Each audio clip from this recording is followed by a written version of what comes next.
Hello and welcome to Shy Talk, an Irish history podcast. My name's Kevin Larney, and hope you're all keeping grand. You especially. For this week's episode, it's a continuation from last week's episode about John O'Mahony starting the Fenian Brotherhood. This week, Jason told me about the time that they tried to take over Canada. It's pretty mad. But before we get into that, we wanted to recommend this new podcast, the Troubles podcast, all about the conflict in Northern Ireland. Here's a short clip from Oisín to explain all about it. The Troubles in Northern Ireland was an extremely volatile 30-year period in which thousands of people were killed on both sides of the conflict. The Troubles podcast is an introduction to the major events that occurred during the Troubles. It is a non-partisan, true crime-style podcast that explains the motivations and planning behind the attacks, as well as the consequences. The first few episodes are out now and cover a range of different events, including when Lord Louis Mountbatten was blown up at sea by the IRA, as well as the Shankill Butchers, who are the most prolific serial killers in the United Kingdom. You can find the podcast at shows.acast.com/thetroubles-podcast or wherever you listen to your podcasts. So definitely check that out. We've listened to the first few episodes. It's really good and covers a lot of interesting events. Well, hopefully you've picked up a new hobby in this quarantine time. I mean, you don't need to pick up a new hobby at all. Just keep saying, I guess. But my housemate's taken to playing the tin whistle, and this week's episode is essentially a retelling of J.R.R. Tolkien's Lord of the Rings trilogy. So in that theme, here's James Hunt with a tin whistle rendition of Concerning Hobbits.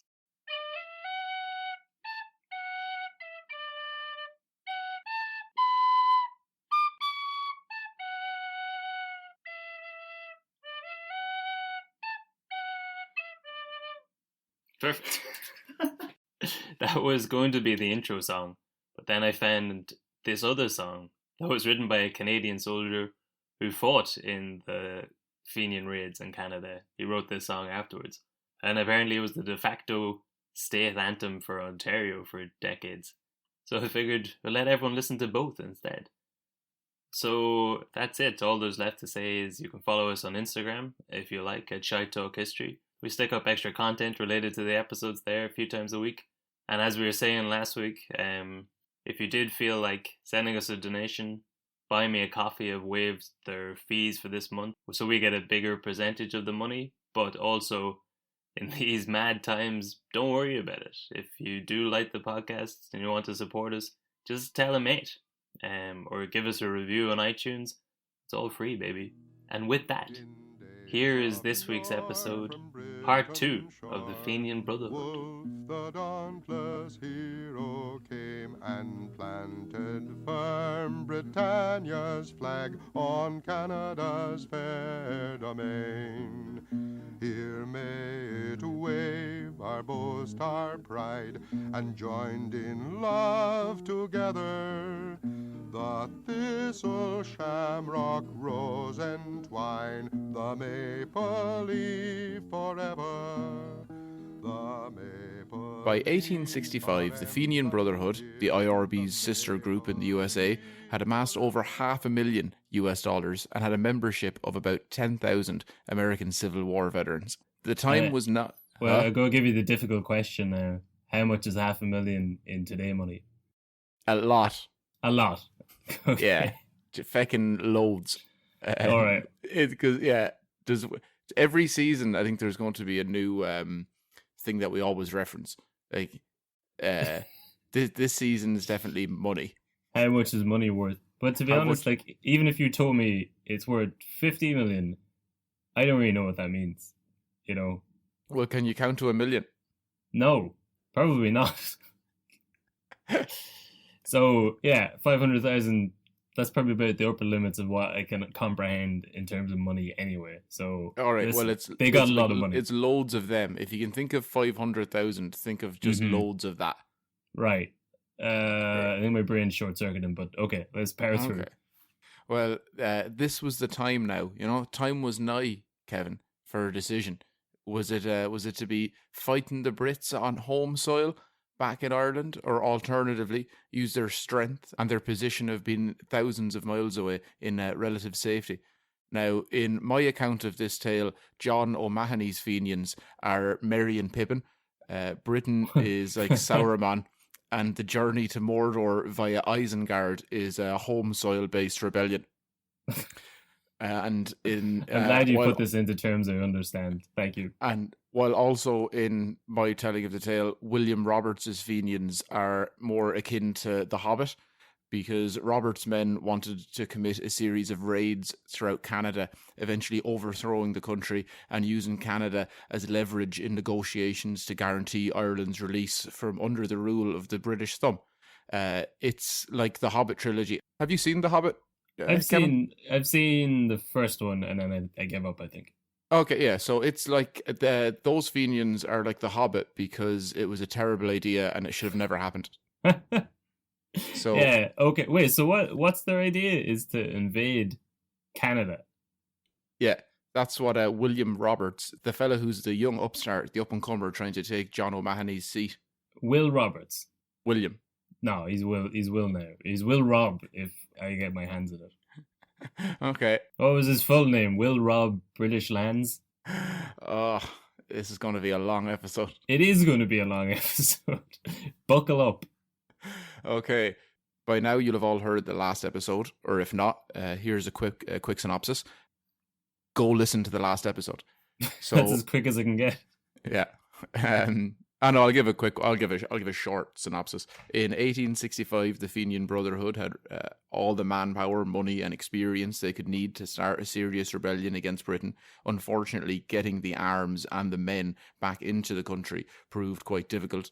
A more well-known case of such plans being quashed was when Aaron's Hope, a ship filled with soldiers and weaponry, was seized by the British, which actually caused an emergency convention of the Fenians in Philadelphia.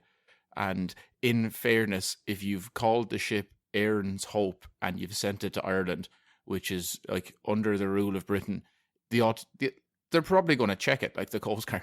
Yeah, that's pretty stupid.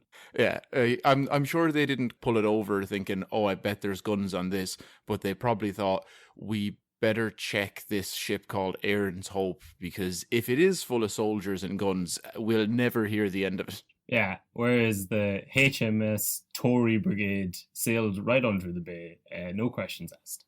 It's like, you know, when you've locked the door behind you and you're already in the car, but you get back out just to make sure. Yeah. It's like the peace of mind easily beats the effort it takes to get out of the car and prevent a home soil rebellion. Sure, yeah. So anyway, the Fenians meet up in Philly. That's short for Philadelphia, Kevin. And what's that short for? Philadelphia cheesesteak? Philadelphia butter spread? Oh, that's better. No, I prefer the cheesesteak, but I have no other references for Philly.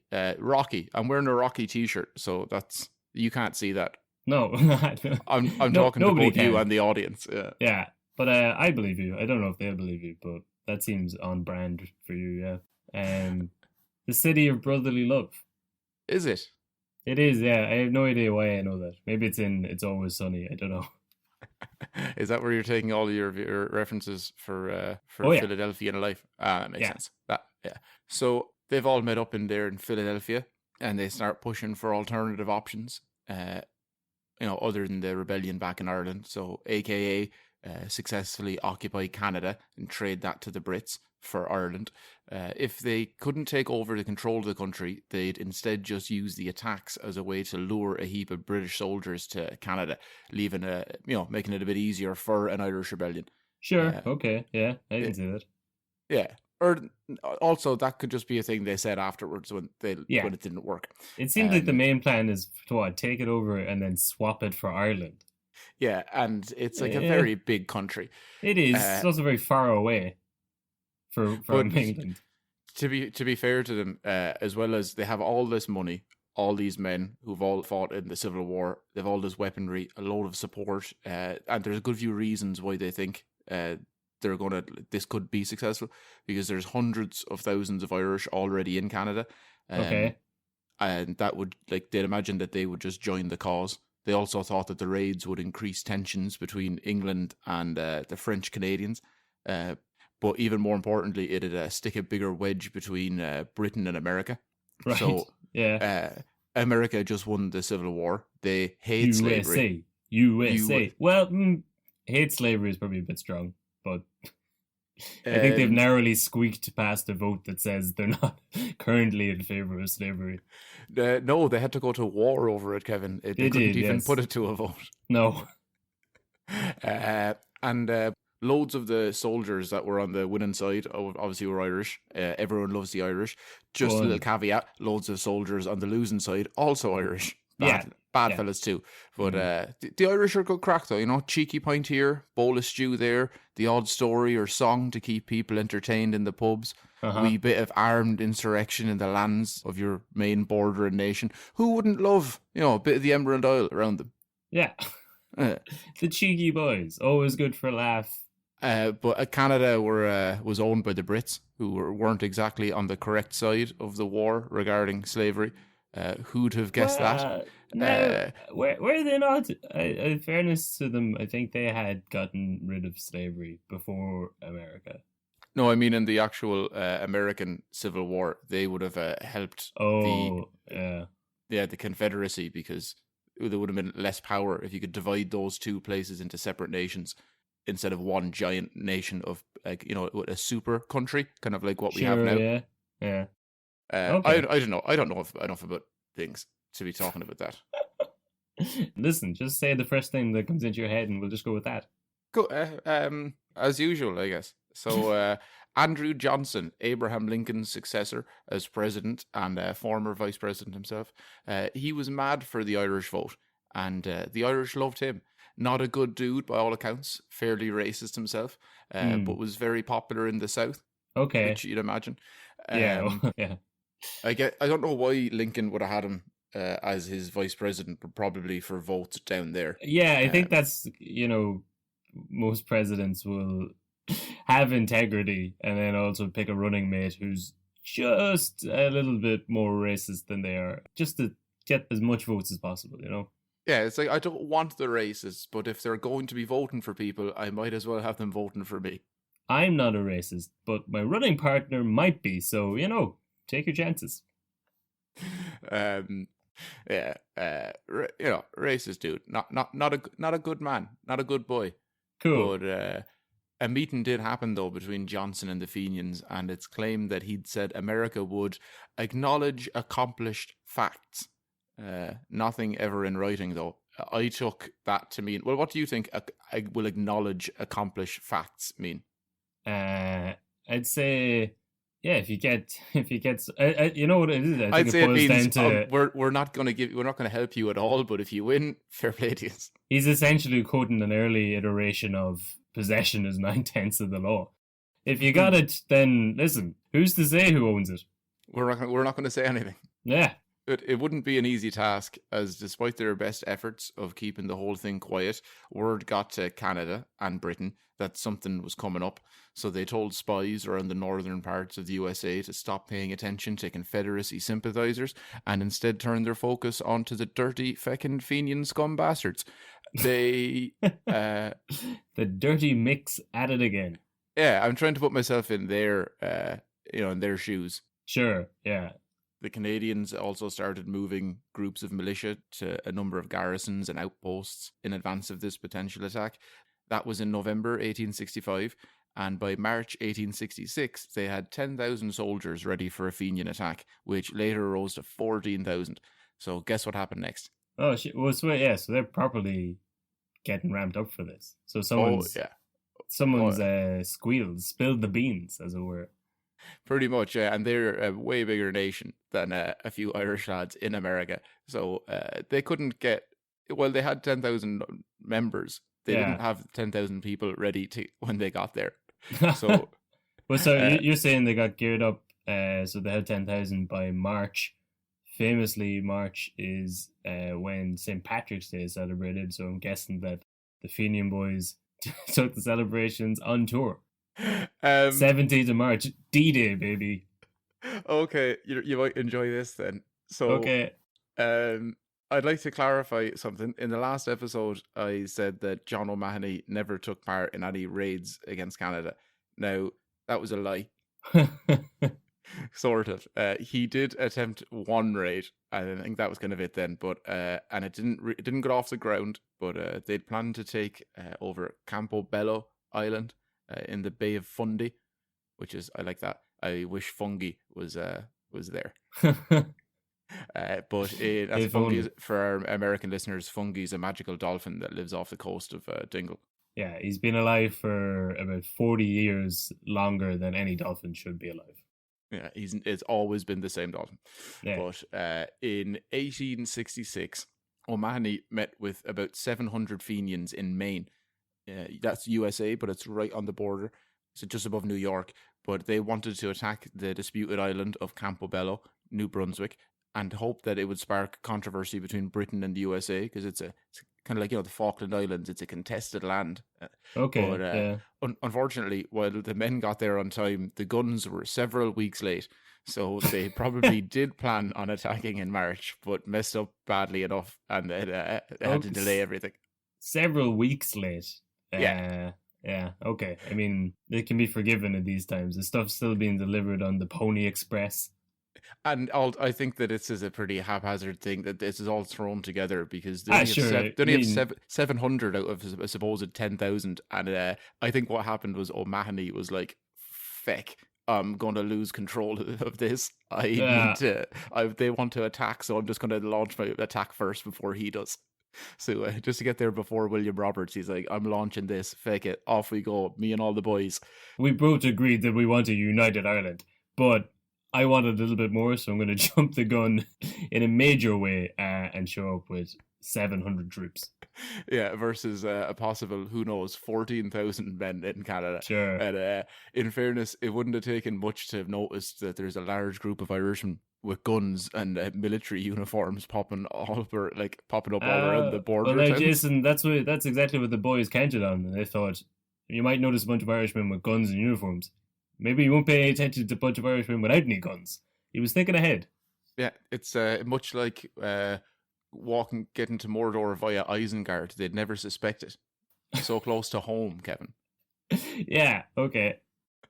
How many Lord of the Rings references can we get into this?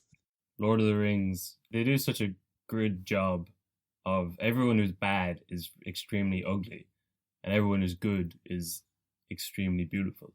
But there's no way that a man who looked like Worm Weasel, or whatever his name is, when that guy showed up and said, "Oh, I'll just be the new councillor for King Theoden," he looks like a fucking snake, and his name is Worm Tongue or Worm Cloak or some shit. And he's got fucking slits for eyes. And then all of a sudden, your king ages 40 years and everyone's like, I don't know what's happening here, man. I got 2 and 2 in front of me and I just don't know what's going on. That's my hot take on the 2001 film, The Two Towers. So they were wearing their Civil War uniforms. Okay. But regardless of what side of the war you were on, so when these boys were marching towards Canada, they were coming in both Union and Confederate uniforms. Right. So they looked like an army reenactment. Yeah. This is a good couple of months. This is like 6 months after the Union. After the Union were victorious. So imagine the people in the really rural parts of America and Canada who were just up in the mountains. Yeah, sure. They were like, it's back again. Those damn Yankees are at it again. So one other thing that didn't go their way was the fact that they'd sent a telegram to a Fenian based in Toronto, one Michael Murphy. Yeah, okay. To tell him to bring a heap of men and meet up in Maine. Now, unfortunately, that telegram was intercepted. Their train was stopped in Cornwall, Ontario. So imagine it was intercepted because they came into Toronto and they said, we got a telegram here from Mick Murphy, and 750 people showed up. Well, that's the thing. There's between 300 and 340 fellas on the train. Which is just fantastic. Why are there over 300 Irish fellas at the one time on one train? Lads, split it up. you like even if you use 6 trains, you'd be like, why has there been 6 trains of 50 people every Yeah. single day traveling to Maine? All gotta get the same train. Sure, what? There'd be no crack if you got the train by yourself. This is why Have a few Herman cans. Gortz Head down wanted to nothing Maine. to do with the Ra, because they know nothing. They're terrible at What? organizing everything. They fail at almost all of their plans. They got all the lads on the train together, Jason. Probably a couple of pints, a couple of bags of potato thrown around. They said there was Bob's a cadet. It said there was hundreds of thousands of Irish Canadians up there, and they managed to get about 300 of them. Yeah. So by this stage, the Fenians had grown to, because they'd lost out on all of those men, so they would have been over 1,000, I guess. They had 700 in total, albeit, trained soldiers who were very passionate about this cause. Canada, on the other hand, had about 5,000 militia stationed along the St. Croix River, as well as 6 Royal Navy warships holding 700 British soldiers. And then on the other side, there was a bunch of American ships and American soldiers. Okay. Yeah, so at this stage, you're probably talking about 6,500, 7,000 soldiers and a bunch of ships with cannons, because the Americans were at this stage were not backing the Fenians. So they told them, go ahead and do whatever you want, fellas, and if you win, we might take it into consideration and acknowledge. It also seems like they're like, this is probably not a good night. You can't be seen to be acknowledging a terrorist organization. Well, one man's terrorist organization is another man's group of ragtag drunks trying to take over Canada. Yeah, but that's the thing. Usually, you don't often hear of people trying to take over lands that have absolutely nothing to do with them. Like, I could understand if they were like, okay, exactly let's fight England on England's soil. Let's fight England on Irish soil. It's like, let's take over Canada. It's the entire history of, or the majority of history of lands being taken over have been lands that have nothing to do with anybody. Yeah, but I mean, like, with rebel groups. Yeah, I guess it's specifically. It is. It's thinking outside the box, I think there's just some snake oil salesman there who just wanted to be king of Canada, and he's been going around to all of these different terrorist groups going, let's fucking take over Canada. Do you hate the French? No. What about the British? Oh, maybe. Well, have I got a proposition for you? What do you reckon they decide to do when the 700 Fenians get up to this site of the all these ships and soldiers? I imagine they take them on. They run gun-ho into battle. They tuck their tails between their legs and start walking back. Unfortunately for them, they have to beg their way home because they hadn't planned on such an outcome. So they didn't pack they didn't pack provisions or money for such a journey. This whole event would go on to be known as the Campobello Fizzle. Oh God. Well, you can't be bringing money with you to get the train home. That's a defeatist attitude. You gotta go out there with your pockets empty and your heart full. There's enough there, Mr. Frodo. Enough for what? Enough for the way home. We're not going home. Yeah, whatever that line is. We're doing well. Yeah. You're getting them in now. Yeah. I'm pretty happy with this. Yeah. So on a little side note again, there are accounts of smaller border crossings by Fenians, one of which culminated in the capture of a British flag from some government building in Ontario. That'll show them. Yeah, that's attaboy. Well, that's all they did was take the flag, shot at a few buildings, and run away. After the Campobello Fizzle, and that was a bit of a shit show, they decided to invade Ontario and Quebec next. They do this in a heap of places so as to cut off Canada West's access to British help and supplies. Okay. Not West Canada, Canada West. There's a difference. Because back then Canada was two separate things. So what was in Canada? But it also they're attacking Quebec, and then they're starting war with France now as well. Probably. Yeah, sure. Why not? In for a penny, in for a pound. So this time, however, it's William Roberts' men. Okay. And not O'Mahony's. Thomas William Sweeney was tasked with overseeing the plan due to his vast military experience, being a brigadier general during the Civil War. I just love saying brigadier general. So I think anytime someone's in a story, and they're a brigadier general, I will look for ways to bring them into the story far more. Like if I could just, sometimes I'll be researching a story and then I'll just do a new story. You get halfway through and you go, there's no brigadiers generals. I'm out. Yeah, no interest. But his nickname was Fighting Tom, if you'd prefer that. That's the sort of man you want on your council. You want to start a war, get Fighting Tom. No need for surrendering Stephen. Well, no. Although surrendering Stephen would probably be more likely. Depends what you need him to do, because Fighting Tom can't fight too much now because he's lost his arm. He lost that in the Battle of Vero Gordo, and he injured his groin in the Battle of Churubusco, which is also another great place name. It is. But looks like Tom's fighting for reasons to keep going. But he is, yeah. Or I think he's just an angry man. Is he? Yeah. Yeah, I think life's not giving him I wouldn't imagine that Fighting Tom has much of a sunny disposition to begin with, let alone before he lost his dick in his hand. But they get down to Fort Erie, and that was the destination. Yeah, pretty spooky place. Was it Friday the 13th? I don't actually have a specific date for this one, so cheers for calling me out on that. It's probably Halloween. That would be and called Friday the 13th somehow. It would be called Samhain, Kevin. Oh, it would, yeah. And they'd carve up turnips instead of pumpkins, as was tradition. We just paint potatoes orange. You could just use sweet potatoes. I said paint potatoes orange. Now, the reason they picked Fort Erie was they'd been hoping that by attacking there, it'd drag soldiers away from Toronto so that they could take control of the Welland Canal. Now, the lads had bought surplus weapons, and the US government had managed to not have these ones seized. Okay. Instead, getting them successfully into Buffalo. In upstate New York.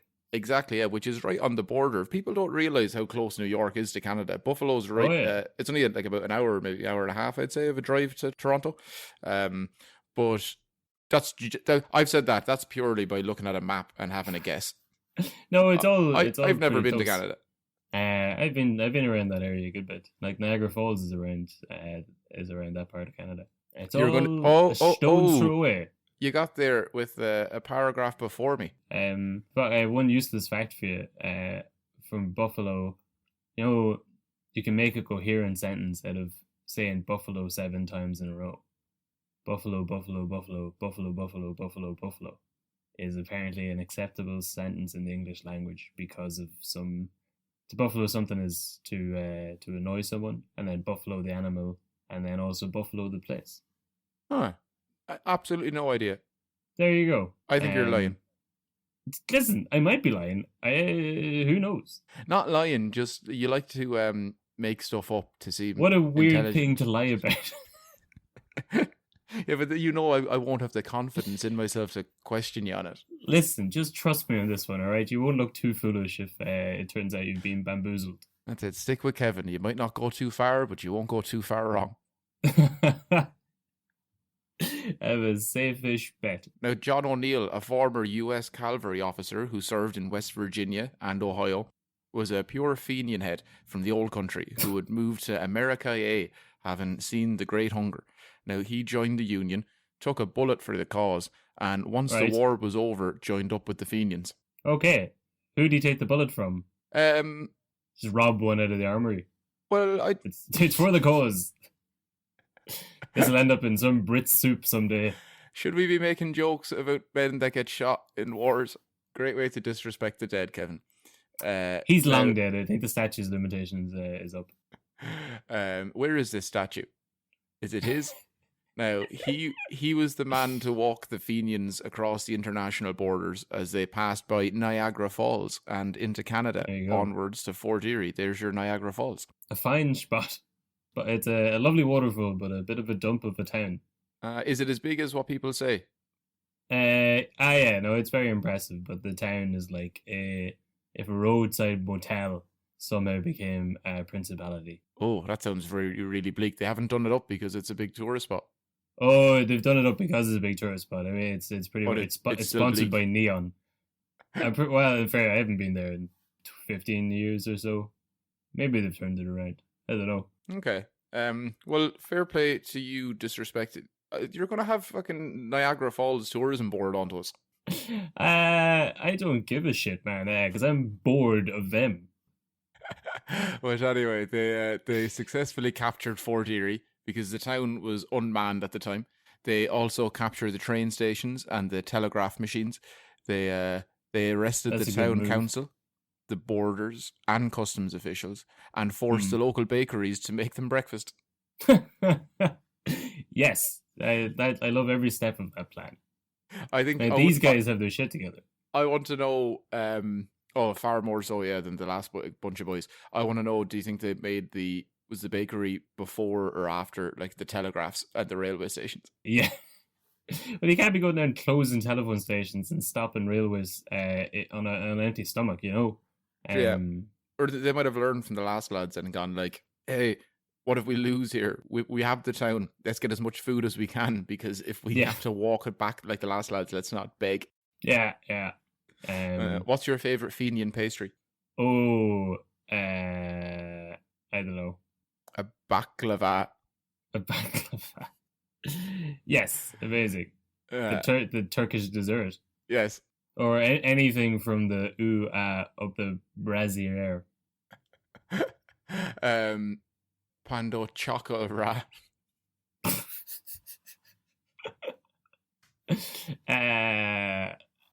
No, you're not beating pan choco ra. A border check croissant. For the military man on the go. They didn't reach. When they got to the railway station, the last train with outgoing stock had just left. So a handful of Fenians jumped on a handcar and chased after it, but they didn't reach. They didn't reach it. Ah, yeah. So it's just a bunch of Fenians on a handcar. Yeah. You can. I assume they brought someone along as well to play chase music. As they're just chasing after a lost cause. It's a train. It's like it's powered by coal and stuff, lads, and you're on a man-made cart. Yeah. But they're hopped. They just had a great breakfast. They're all riled up. They're like, "Fuck it, we can do it. Go on, give us the handcart." Fair point. Now, they were meant to be fairly respectful of the townspeople, but also it said that chickens, fences, and crops didn't do so well. So I don't know how respectful they were. Jesus. In that order, though, they got the chickens first, then the fences. Why would they go near the fences? They had no use for fences. I don't know. I mean, probably to get at the chickens and the crops, but that they doesn't sound very respectful to the people either. They might have been respectful to the people, just not to their belongings or possessions or anything like that. Sure. They could have. Okay. They might have probably like tipping their cap to them as they walked by and saying, "How are you getting on? Top of the morning, Jim." As they'd just be walking away with 4 chickens under their arm. But they set about taking horses and tools, going out to set up defences, trenches, and the like in preparate. Oh wait, they're building fences. So presumably they just stole originally. Now that I've said it, I've realised they were probably taking all those fences to build up a load of trenches and that in preparation of an eventual battle, or maybe not. Who knows? Well, that's not so bad as like wanton destruction of fences. They're just moving them slightly. They're going to be destroyed though, and especially because it's only a few days after that the 14,000 militia that the Canadians had were called upon. Now it's May 31st, so that's less than 2 days later. 2 forces were mobilised, one of about 1,700 coming down from the north of the canal, and then about 850 coming from the other direction. They must have had some level of informants or spies or some sort of intelligence network of their own, because touts. John O'Neill knew that both of these forces were aiming to meet in a town called Stevensville, and so if they managed to do that and connect, the lads had no chance. So he said, right, have to go out there now. Had no chance against. So what's the combined forces of just over 2,000 people? 2,500, yeah. Yeah, to protect the entirety of Canada. Yeah, but it's how they only have 700. No, yeah, a couple more this time, maybe 1,000. Okay. But yeah, because they knew if they managed to get them all together to Stevensville, then the army would be it's going to be 3 times the size of the Fenians, and they also had battery guns, cannons, and all that crack. So Okay. that seemed fairly daunting. But the group of 850, the smaller group, they were poorly equipped in terms of supplies and experience, and it said that they were just a bunch of excited college kids from Toronto. So no, like with feck all supplies and weapons. Were commanded by a man called Alfred Booker, who, Right. in fairness, had no experience of leading an army this size and had no staff or logistical support with him. So He's in a good position. Yeah. versus a bunch of super angry Fenians. It's kind of, do you remember when it was years ago in the Six Nations? I forget what it might have been the year we won the Triple Crown, but it was when the English team had to come over and play in Croke Park. And you just, as soon as they started playing the national anthem, and not the terrible one, the good one, they all of the Irish guys are crying, and then they kick off, and the English guys, you can see it in their face, they're like, I don't know what I'm getting into here. Like, are we not just playing a game of rugby? They're like, no, this is 800 years worth of meaning. They're like, shite, because I thought it was just a game of rugby. Yeah. So these lads had fucking no chance. So O'Neill targets this group, decides to cut them off before both of them reach each other at Stevensville. Sends out 500 men to take up their position on Lime Ridge, which overlooks the road to Stevensville. Not before they destroyed 1,000 muskets, though, which had been brought for the Irish Canadians who never appeared. Why did they destroy them? Because they couldn't leave them there with Canadians finding them. They couldn't carry them themselves. Okay, all right, fair enough. That must be really sickening when you can't. You can't. It's 1,000 guns. It's a lot. You've either got too many guns or not enough guns, It's a tragic tale. Now, Booker and the boys probably didn't have enough guns, and he and his men reached the nearby town of Ridgeway, and he was told by local farmers that the Fenians were already close to the town, but he instead listened to reports of them being further afield, so he told his men to fall in and head towards Stevensville. Okay. Not a good idea. No, don't ignore the farmers. Oh, yeah, they get attacked by the Fenians, shooting back and forth for over an hour. The Canadians had some guns, old muskets and that, but they had some new fancy Spencer guns, which could reload way quicker, giving them a nice advantage. However, the guns were new and they only got them like the day before, so they weren't too accurate with them. They hadn't broken them in, like a new pair of boots, Kev, Yeah. But these fancy guns, they had some early success with them, but they somehow left their spare ammunition back at Ridgeway. And then seeing as those rifles only had 28 shots in them, they kind of ran out of ammunition pretty quickly. Jesus Christ. So the Canadian... So far, this does not seem like two teams on the top of their game. This is a battle for Canada's sovereignty. Oh, I think that's why it's never been... people don't talk about it in history much because it's embarrassing to everybody. Yeah, for both sides, because Ireland tried to take over Canada, and Canada allowed enough of this to happen where it's pretty embarrassing for them. Now, the Canadians had managed to gain some good field position, but when O'Neill and his staff got on their horses to get a little bit closer, to get a better look at the action, just to see what was going on, the Canadians shat the bed and thought that the Fenians were calling in the cavalry. Okay. Now, alternatively, there appeared to have been some tactical problems that happened before that, as the Canadians mistook their own troops for British ones and started to move back to give space to the more experienced troops. Those other Where troops, did they think they were coming from? They're inexperienced college kids, all pepped up on Diet Dr. Pepper and such, Kev. Right. Now, okay. These other troops, these other Canadian soldiers who they've mistook for English experienced heads, when they moved back, these other troops took that to mean retreat because the people were coming in to reinforce it. They started bailing. Oh. Yeah. That's so now I don't know which one of those is true, but I like the both of them. Sure, either way, it's pretty. Yeah, it could have been crazy. both, to be honest, or neither. Who cares? But it didn't stop the Canadians from retreating, because either way, they ended up retreating, and they went back and fell into a tight square shape They'd practice that in the event of a cavalry charge. Now, Okay. this just made it easier for the Fenians to shoot them because they got into a really tightly condensed, packed square, and this big mass of people. They didn't think to bring extra ammo, but they did make sure and practice how to retreat in a square. Yes, Canadians, man. Yeah. Now, so the Fenians started picking them off, and the Canadians began to retreat, but they did so seemingly in their own time, no mad rush. So O'Neill ordered a bayonet charge, and then that got them moving fairly lively. Yeah, okay. The Fenians eventually gave up the chase and instead started looking for mementos from the battlefield. Okay. Which is good, because in fairness, they've won this. They've won this now. This little battle. Well, listen, which is their first. Start celebrating early. This is how we took over Canada, Kev. This is the very beginning. Yeah. Now, want to guess the number of casualties and deaths?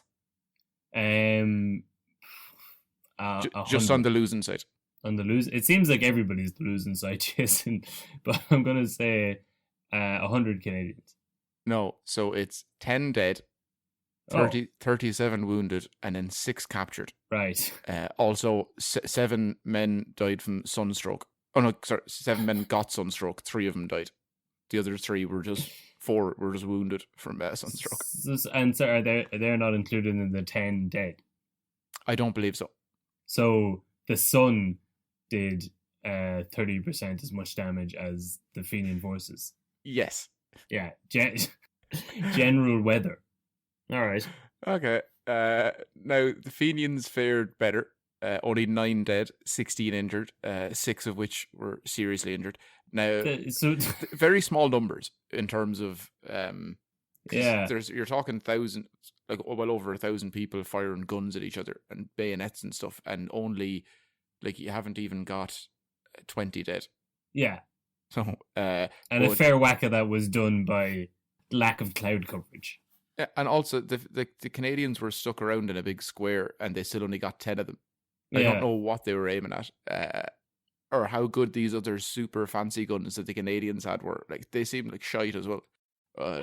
But they'd held the town of Ridgeway for a short while. There was no time for celebrating the victory, as O'Neill and his men had to gather up all their stuff and head towards Fort Erie and the Niagara River to leave Canada, having gotten the information that US Navy boats would intercept reinforcements in terms of soldiers and supplies.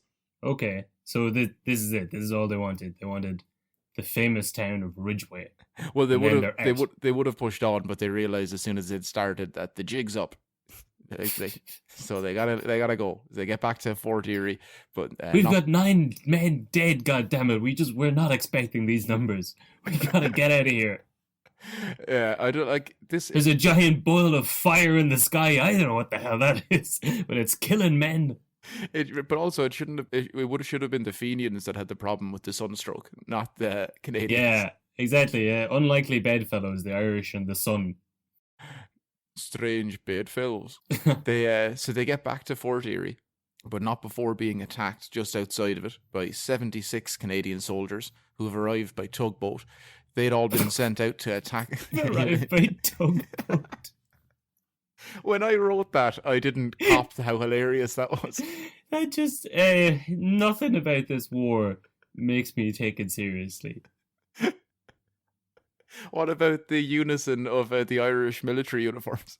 Yeah, sure, yeah. So they're still in like half and half. So now there's like 3 different uniforms. Or at some stage, I imagine there could be upwards of 4 or 5 different uniforms in some of these fights. Yeah. Because if the Americans would have had to go and attack a bunch of lads wearing the uniforms from their own Civil War, and these are just a bunch of guys who are from a different country but have now taken over their military uniforms to fight their neighboring country. It's it's not a great look for the Americans, but I'm sure everyone understood that it's just the Fenians. Now, the tugboat gets there, and these boys had been sent out to attack straggling Fenians in smaller groups, but they'd now just encountered the full army coming from one battle on their way to another. Oh, coming from a glorious victory. Yeah, and then a big amount of them, a way bigger army as well in terms of the Canadians they'd just beaten. So this is nothing. So fire is exchanged, and many of the Canadians retreat onto the tugboat. 4 Fenians die, 19 are wounded. Canadians lost about 36 people as prisoners, but only 6 dead. Now, having defeated the Canadian forces at Fort Erie, they make a beeline for the Niagara River, hopped on a bunch of ships waiting for them, including a warship that was there to chaperone them past the Canadian border and back into Buffalo. That was all successful for once.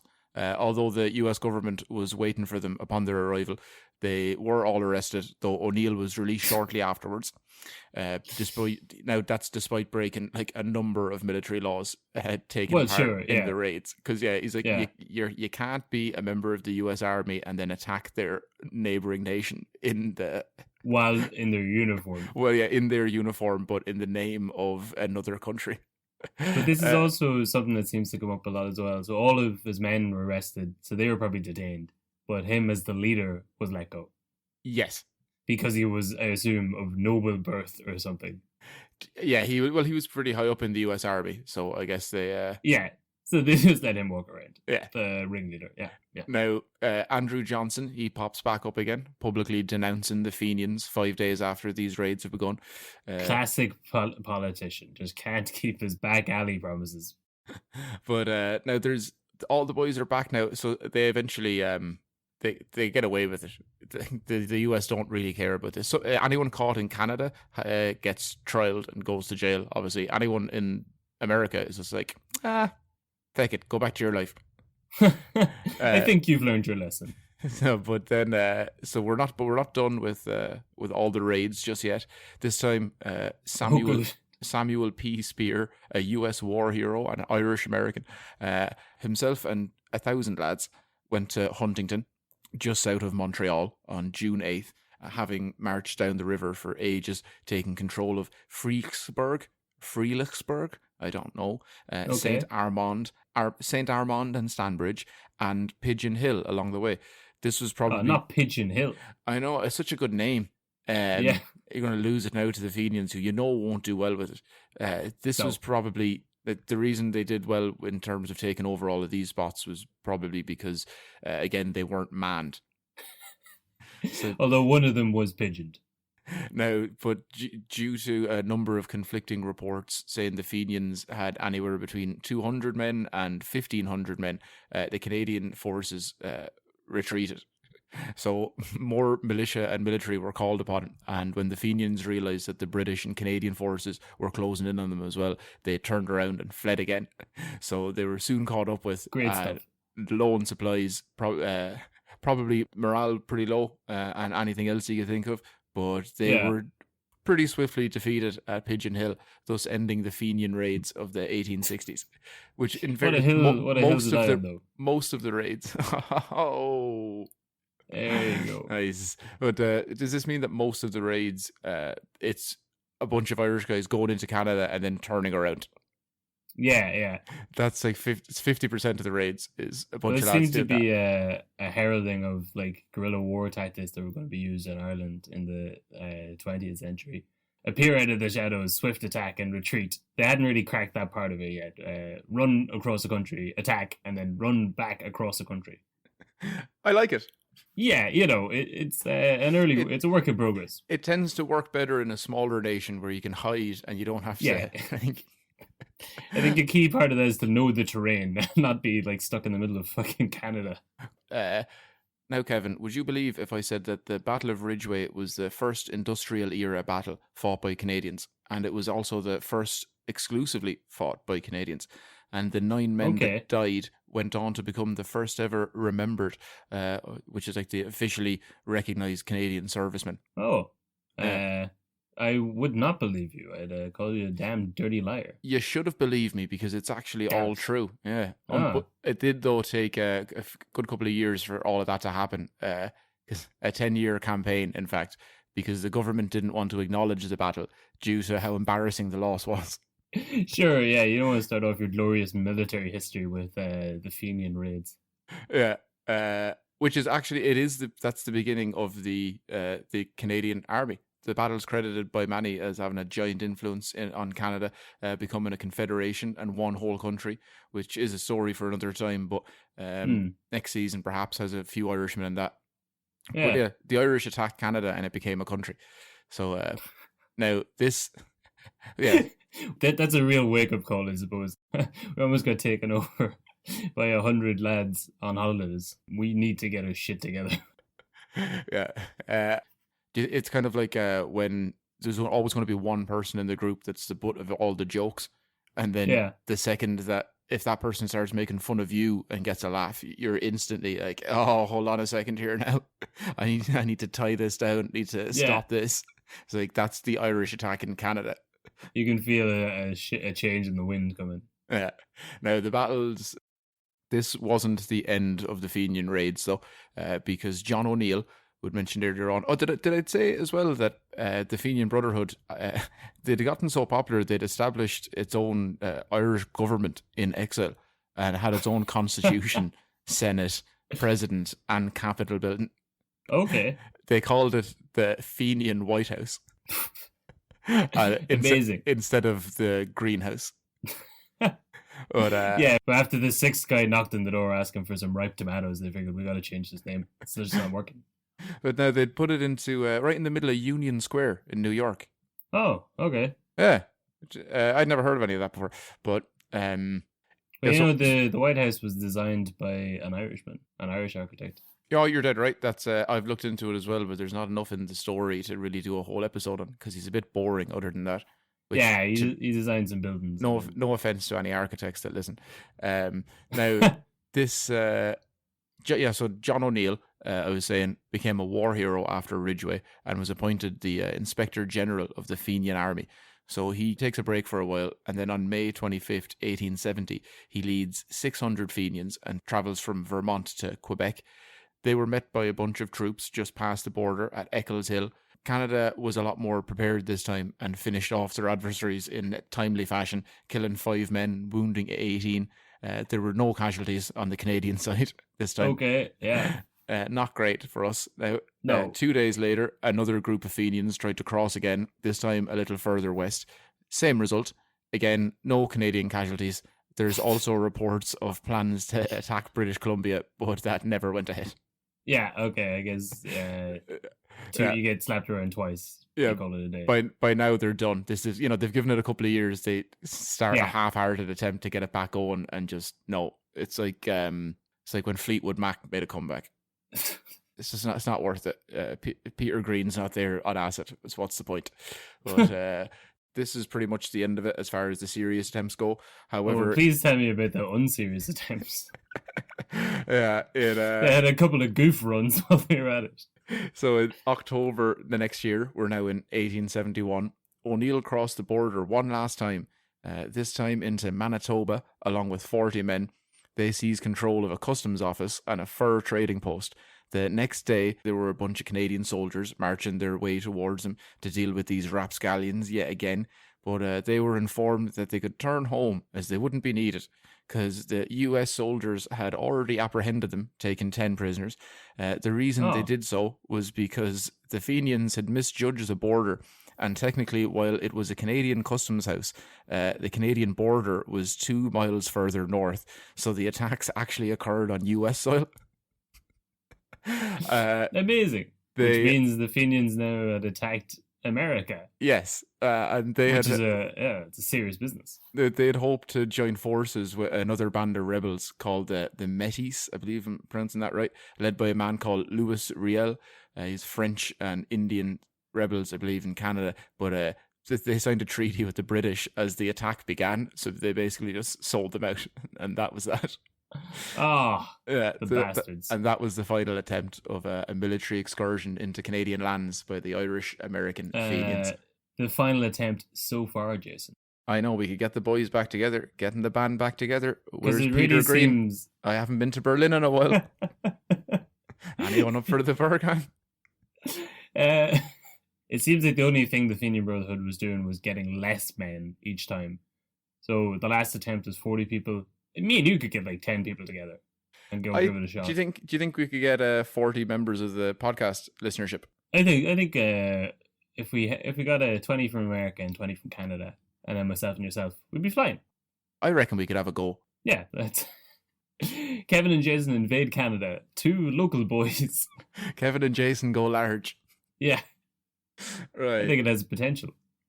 But yeah, so that's my story about the Fenian raids. That took an absolute age to research because I didn't want to get it completely wrong, and I probably have anyway. But no, it's all great. So Kevin, then any questions? I feel like I have lots of questions. I mean, what was the plan? It's like with 40 men. How could you even? For any of our listeners who haven't seen a map recently, Canada's wicked big. Like you couldn't hold Dundalk with 40 men. How would you expect to hold an entire half of a continent? See, I think it's in like it's probably the top 5 countries based on area. No, I imagine it was a case of they were like, well, we tried to get guns and men into Ireland. It's nearly impossible. So why don't we use all of our resources to find a way of doing it from here? But then I don't think they thought through the plan like to its full formation. I think people probably started jumping up, going, yeah, and it'll drive a wedge between the British and the Canadians. And somebody else is like, yeah, and Andrew Johnson said he likes the Irish, and they just kept, yeah, and there's loads of Irish Canadians up there. Feck it, let's go. And they got there, and you're like, no, like this is. It's like when you've been egged into going out on a student or like on a Thursday night in Dublin. You're like, oh, it's going to be mad. It's going to be no one's out because it's wet. It's windy. Why did you think it would be any different? But I can forgive that for the first attempt, but then to keep trying it, it's a ballsy move. I'll give them that. Yeah, I'll give inventive. them the 1,000 people like that kind of started their aim. Fair enough. The second, that still seems like they didn't think it through. The second group that they seem to have a bit more success, the lads who won at Ridgeway, if they could have had an extra couple of hundred people or a few thousand, and then the support of the Canadians, they could have probably went on another couple of days, and then that would have been about it, because it's a giant country of 14,000 people ready to be in the militia. You're lads, you're not taking it. It's not happening. So to finish off your Lord of the Rings metaphor. Are the Fenians the orcs? Where's the ring?